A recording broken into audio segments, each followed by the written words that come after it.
읽도록 하겠습니다. 감사할 수 있는 이유.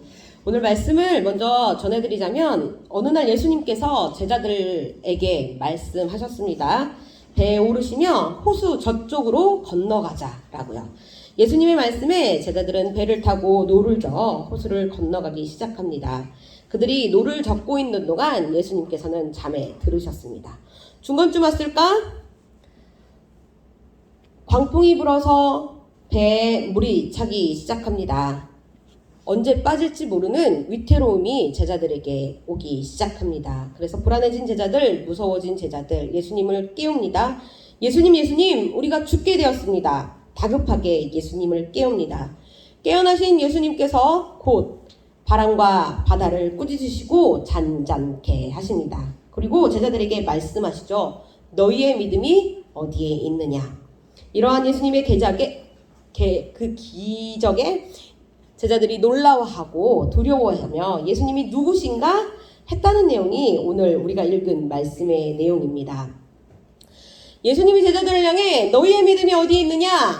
라고 물으셨다고 하면 쉽게 제자들을 향해서 책망하는 것 같다는 느낌을 받을 수 있습니다. 그런데 오늘의 제목이 뭐죠? 감사할 수 있는 이유잖아요. 도대체 여기에서 우리가 감사할 수 있는 이유를 어떻게 찾을 수 있을까? 무엇에서 찾을 수 있을까? 우리의 삶에 이것을 적용해보면 찾을 수 있게 될 것입니다. 그래서 그 말씀을 함께 살펴보도록 합시다. 예수님이 제자들에게 저쪽으로 건너가자 라고 했을 때 제자들은 그러지 뭐 라고 생각했을 거예요. 어렵지 않다고 생각했을 거예요. 왜냐하면 제자들은 어부들도 있었고 또 평생 바닷가에 살면서 어떻게 배를 타는지, 어떻게 노를 젓는지, 어떻게 하면 배를 타고 저쪽에 갈 수 있는지를 이미 알고 있었기 때문이에요. 만약에 다른 방법으로 예수님이 말씀하셨다고 하면 그걸 어떻게 하지? 고민이라도 해봤을 텐데 예수님이 배에 타시며 배를 타고 저쪽으로 건너가자 하시니 예 예수님 하면서 편안하게 대답을 했을 거고 노를 젓기 시작했을 겁니다. 예수님이 잠에 주무심에도 아무 상관이 없을 거예요. 왜냐하면 평소에 하던 대로 그렇게 하면 될 일이었으니까요. 그래서 제자들이 열심히 노를 젓습니다. 평온한 바람과 날씨에 아무 걱정이 없었을 겁니다. 그러나 이거는 오래 가지를 못하죠. 곧 사나운 바람이 불었기 때문입니다. 이들은 사나운 바람에도 별거 아니라고 생각했을 수 있어요. 왜냐하면 바다에 살다 보면 늘 사나운 바람은 오기 십상이고 바다에서 고기를 잡던 그들에게 이러한 일쯤은 충분히 넘길 수 있는 일이라 스스로가 해결할 수 있는 일이라 여겼을 테니까요. 그래서 더욱더 열심히 노력을 했겠죠. 그러나 이 바람은 멈추지를 않습니다.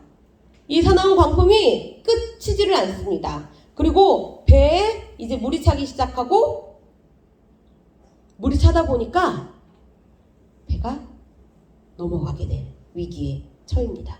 여러분들이라면 이 상황에서 어떻게 했을까요? 내가 어부라면 바다에 둥둥 떠가는데 배에 물이 들어오고 그럼 당연히 퍼냈겠죠. 퍼내면서도 이들은 생각했을 수 있어요. 이런 거는 예전에도 나 겪어봤어. 한두 번쯤은 이런 어려움에서 해결해봤어. 열심히 물을 퍼냈을 거예요. 평소에 자기가 했던 그 행동들. 그러나 이번에는 좀 달랐어요. 예전에는 그렇게 해서 벗어날 수 있었는데 이번에는 그렇지가 않은 겁니다. 점점 위기가 닥쳐오는 거예요. 점점 위태로워지는 거예요. 더 이상 이렇게 가면 안 될 것 같은 거예요. 곧 죽게 될 것 같은 거예요. 그러자 그들이 예수님을 떠올리게 됩니다. 아까 예수님 우리하고 같이 타지 않으셨어? 예수님 어디 계시지? 예수님 주무시고 계시잖아요. 처음부터 주무시고 계셨잖아요. 그제서야 깨달는 거예요. 자신의 목숨이 위태로워지니까 위험해지니까 예수님 왜 자고 계시지? 우리가 이렇게 힘들게 하고 있는데 예수님 우리가 죽게 되었단 말이에요. 예수님 도대체 뭐 하시는 거예요? 좀 일어나 보세요. 예수님을 흔들어 깨우기 시작합니다. 예수님을 부르기 시작하는 거예요. 그리고 예수님을 향해 말하기 시작합니다. 예수님, 저희 죽게 되었어요. 자신의 상황을 아뢰기 시작합니다. 예수님 곧 깨어나셔서 말씀하시죠. 바다와 물결을 잠잠케 하십니다. 그리고 다시금 말씀하시죠. 너희의 믿음이 어디에 있느냐? 너희의 믿음이 어디에 있느냐? 여전히 이 말씀이 책망처럼 들리십니까? 저에게는 깨닫게 하시는 예수님의 말씀처럼 들립니다. 우리의 믿음이 어디에 있는지, 진정 우리가 믿고 의지하는 것은 무엇인지 물으시며 다시금 예수님을 믿도록 초대하시는 말씀, 예수님을 의지하도록 붙드시는 말씀처럼 들립니다. 제자들처럼 우리들도 우리들에 대한 믿음이 있습니다. 이 정도면 내가 할 수 있다는 믿음. 이 정도쯤은 이미 어떻게 하면 할 수 있는지 알고 있어서 아무런 도움을 받지 않아도 내가 해결할 수 있다는 자신에 대한 믿음이 있다는 겁니다. 그러기에 우리의 삶 가운데 예수님이 주무셔도 상관이 없어요. 왜? 내가 하면 되는데. 내가 할 수 있는데. 공부도 그래요. 뭐 기도까지 해요. 내가 공부를 안 해서 그렇지 하기만 하면 되는데. 대학도 그래요. 뭐 기도까지 해요. 공부하면 그게 성적으로 이어지고 당연히 대학도 가게 되는 건데. 어려움이 와도 그렇습니다. 다른 사람들도 다 겪는 어려움일 텐데 하며 예수님을 찾지 않는 거예요. 나도 이쯤은 혼자 해결할 수 있다고, 내가 최선을 다해 임한다면 이쯤이야 하면서 나의 힘으로, 나의 지식으로, 나의 노력으로 해결할 수 있다 생각하는 거죠. 예수님의 도움 없이도 살아갈 수 있다는 나에 대한 믿음으로. 그러나 정말 그럴까요? 우리의 힘으로 헤쳐나갈 수 있는 걸까요? 아닙니다. 결코 아니에요. 왜냐하면 우리는 결코 우리의 삶의 문제, 더 나아가 죄의 문제를 해결할 수 없기 때문입니다. 먼저는 죄의 문제. 아무리 똑똑한 사람이어도, 성인이라고 추앙받는 자들이어도 그 누구도, 그 무엇으로도 죄의 문제, 죽음의 문제를 해결할 수 없습니다. 인간 안에 있는 불의, 추악, 탐욕, 악의, 시기, 질투, 욕망 등 인간을 창조하신 하나님을 떠난 그 죄의 문제에서는 스스로 벗어날 수가 없습니다. 예수님밖에는요. 그래서 예수님을 보내주시잖아요, 하나님이. 그래서 성경은 이렇게 말합니다. 다른 이로서는 구원을 받을 만한, 천하 사람 중에 구원을 받을 만한 다른 이름을 우리에게 주신 일이 없습니다. 또 예수님 또한 말씀하시죠. 내가 길이고 진리고 생명이니 나로 말미암지 않고는 아버지께로 올 자가 없느니라. 이 죄의 문제는 우리 스스로는 해결할 수 없어요. 예수님 밖에는. 그러기에 예수님이 꼭 필요합니다. 그럼 죄의 문제에서만 예수님이 필요할까요? 아닙니다. 오늘 말씀에서와 같이 우리의 삶의 문제, 우리의 삶 속에서도 예수님이 필요합니다. 흔히 우리의 삶을 항해와 같다고 말합니다. 우리가 살아가는 순간순간에서 만나는 문제들을 풍랑에 비유하기도 합니다. 그럼 인생의 항해, 그런 풍랑에서 우리 힘으로 살아갈 수 있을까요? 아니요. 오늘 말씀에서 보여주고 계시잖아요. 할 수 없음을. 분명 사람이 스스로 해결할 수 있는 문제들도 있습니다. 자신이 해결할 수 있는 문제도 있고, 부모의 도움, 친구의 도움, 세상의 도움으로 해결할 수 있는 문제들도 있습니다. 그러나 그런 문제들만 있으면 얼마나 좋겠습니까만 그러지를 않는 거예요. 나의 힘으로는 도저히 벗어날 수 없는 문제들도 있는다는 거예요. 옆에 사람들의 도움을 받지만 그것을 벗어날 수 없는 어려움들이 나를 덮쳐온다는 거예요. 죽을 만한 위험으로. 정말 모든 것을 포기하고 싶은 그러한 위태로움으로 나에게 다가온다는 거예요. 그럼 이때 여러분들은 어떻게 하시겠습니까? 세상 사람들이 하는 것처럼 그렇게 하시겠습니까? 어떤 사람들은 술을 해요, 도박을 해요, 마약을 해요. 그리고 자신의 영혼을 죽입니다. 스스로 죽기까지 해요. 그러나 우리는 예수님이 계시지 않습니까? 우리가 도움을 요청하기 전부터 우리의 삶에 계신 주님이 계시는 것.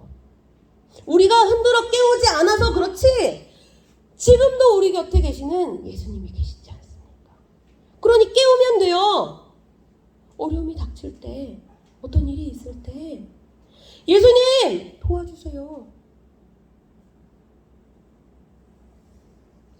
그동안 내 힘으로 살며 거절했던 예수님을 그동안 내가 할 수 있으니 주무시라고 그대로 두었던 예수님을 이제는 흔들어 깨우며 도움을 구하는 자들 되기를 바랍니다. 성경 이사야 59장에서는 말합니다. 주님의 손이 짧아서 구원하지 못하시는 것도 아니요 주님의 귀가 어두워서 듣지 못하시는 것도 아니다. 오직 너희 죄악이 너희와 너희 하나님 사이를 갈라놓았고 너희 죄 때문에 주님께서 너희에게 얼굴을 돌리셔서 너희의 말을 듣지 않으실 뿐이다. 주무시는 예수님 정말 모르셨을까요? 광풍이 몰아치고 배가 흔들리고 물에 잠겨가는 그 배 안에서 예수님 정말 모르셨을까요? 자신의 힘으로 열심히 돌아가며 그 어려움을 벗어나려고 발버둥치는 이 제자들의 어려움을 정말 모르셨을까요? 아니, 알고 계셨어요. 그럼에도 그냥 두시는 거예요. 왜? 그들이 원치를 않으니까. 여전히 자신의 힘으로 할 수 있다고 하는 그 마음 때문에, 하나님을 믿고 예수님을 믿기 때문에 예수님을 마음에 모신 제자들, 임에도 예수님 제가 할 수 있어요, 예수님을 찾지 않는 그 교만 때문에 나의 힘으로 해볼게요, 제가 해볼게요, 기도하지도 않고 구하지도 않고 깨우지도 않는 그 사람들의 자만 때문에 예수님이 일어나실 수가 없는 거예요. 예수님 기다리시는 거예요. 언제 나를 깨워주지? 여러분, 혹시 우리의 삶에도 예수님이 주무시고 계시지는 않습니까? 예수님을 믿는다면서 여전히 내 삶의 주인은 나고, 이 정도는 주님의 도우심 없어도 내가 해결할 수 있는 일이니 기도하지도 않고 구하지도 않고 그렇게 예수님을 주무신 채로 두시지는 않으십니까? 우리 주님은 지금도 우리와 계세요. 그리고 기다리고 계세요. 우리가 좀 깨워주기를, 우리가 좀 대화해 주기를, 기도해 주기를, 구하기를. 나와 좀 대화하자, 나에게 좀 삶을 나눠줘. 그렇게 깊이 교제하길 원하세요. 이 마음을 예수님 얼마나 깨우고 싶으셨을까? 얼마나 도와주고 싶으실까? 일어나 말 한마디면 되는데 예수님을 깨우질 않으니 예수님 기다리시는 그 심정이 얼마나 안타까우실까? 여러분, 이제는 예수님을 깨우는 분들 되기를 소원합니다. 예수님께 나와 기도하고, 작은 소망도 괜찮아요. 하루의 일상도 괜찮아요. 하나님, 저 이런 일이 있었어요. 예수님, 저 오늘 이런 일이 있었어요. 이런 것들도 괜찮아요. 다 예수님 듣고 싶어 하세요. 우리의 삶을 나누기 원하세요. 우리의 기쁨, 슬픔 함께 하길 원하세요. 가정의 문제, 학업의 문제, 건강의 문제 다 괜찮아요. 다 가지고 나오세요. 예수님께 구하세요. 예수님께 아뢰세요. 예수님 듣고 예수님 도와주세요. 오늘 말씀에 예수님이 그러시죠? 말씀 한마디 잠잠하라 하니 광풍과 물결이 잠잠해집니다. 지난주 말씀처럼 눈먼 거지가 예수님 도와주세요 하니 예수님 말씀하시잖아요. 눈을 떠라! 그러니 그 문제가 해결되는 거예요. 예수님 우리의 삶에서도 예수님을 드러내길 원하세요. 내가 너와 함께하면 이런 일들을 너의 삶 속에서도 이루어 줄 텐데 깨우질 않으니, 구하질 않으니, 기도하질 않으니 제발 기도해라, 구해라 말씀하시는 우리 주님이십니다. 이것이 오늘 우리에게 들려주시는 주님의 말씀입니다. 너의 믿음이 어디에 있느냐? 추수감사주일 다른 일들로 감사할 수 있지만 먼저는 우리에게 예수님을 알게 하시고 믿게 하신 하나님의 은혜에 감사할 수 있습니다. 그리고 오늘 말씀을 통해 다시 한번 우리에게 우리의 믿음이 어디에 있는지, 나에게 있는지, 주님께 있는지 돌아보게 하시고 깨닫게 하시는데 감사할 이유가 됩니다. 우리 오늘 깨달았다면 내가 아닌 주님을 믿는 자들 되기를 간절히 바랍니다.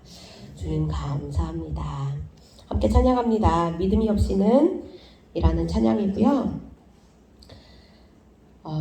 주님이 분명히 계신데 내 마음이 너무 둔해서 볼 수가 없어요. 주님이 분명히 곁에 계신데 내 마음이 나를 향해 있어서 주님의 능력을 경험할 수 없어요. 그래서 다시금 주님을 기다린다는 이 찬양 부르며 우리의 믿음이 어디 있는지 살펴보기를 원합니다.